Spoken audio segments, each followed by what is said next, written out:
Hi, I'm Tori Ross, and I'm reading The Biggest Snowman Ever on behalf of Summit Early Learning for Tree Fest 2021. Once there were two mice who fell in love with the same snowman, and this is how it happened.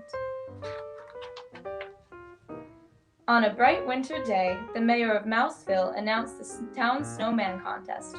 Whoever makes the biggest snowman will win a prize, he declared. All the mice were excited. The judging of the contest will take place in 2 weeks, said the mayor. Good luck to all of you. I'm going to make a really big snow princess, said Penelope. I'm going to make a really big snow Martian, said James. I'm going to make the biggest snowman ever, said Clayton, the house mouse. His friend Desmond, the field mouse, frowned.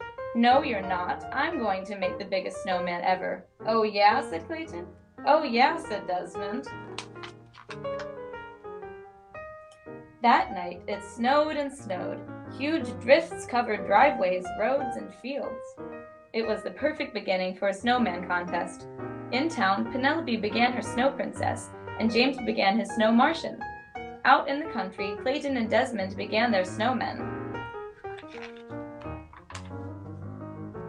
Clayton made a snowball and rolled it along the ground.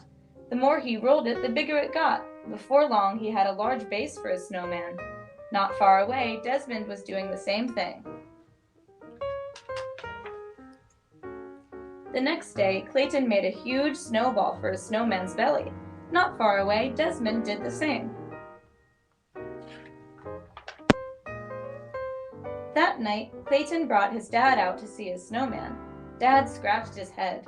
I don't know, son. It's going to be big, but I'm not sure it will be the biggest. Clayton smiled up at him. I'm just getting started, he said. Dad whispered in his ear, if you want to work faster, use a wheelbarrow to carry the snow. A little later, Desmond brought out his Uncle Vernon. I don't know, said Vernon. It's going to be big, but will it be the biggest? Desmond smiled. I'm just getting started, he said. Vernon whispered in his ear, if you want to work faster, use a wheelbarrow to carry the snow. The next day, Clayton filled his wheelbarrow with snow. He piled the snow onto the snowman. Then he rolled another snowball for the snowman's head. Not far away, Desmond did the same. A few days later, Desmond ran into town to look at James' snow Martian and Penelope's snow princess. He said, all of our snow people are the same size. That afternoon, Clayton made the same discovery. The next day, while working on his snowman, Clayton had an idea. He brushed the snow off his gloves and walked toward Desmond. At the same moment, Desmond had an idea. He brushed the snow off his gloves and walked toward Clayton. They bumped into each other and fell down. I have an idea, said Clayton. I have an idea, said Desmond. We should do this together, said Clayton. No one said we couldn't, said Desmond. First, they rolled each part of Desmond's snowman over to the middle of the field. Then they rolled each part of Clayton's snowman over. They piled the snowballs on top of one another.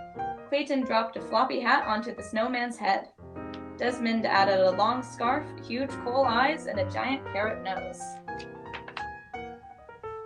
When they were done, they had built the biggest snowman ever. The morning of the contest, field mice on snowmobiles brought the judges to the country. You both win the prize, said the mayor, handing Clayton and Desmond a large wedge of Swiss cheese. Let the celebration begin. Everyone gathered to dance around the snowman, drink hot chocolate, and eat donuts. We did it, said Clayton and Desmond, jumping up and down. We did it together.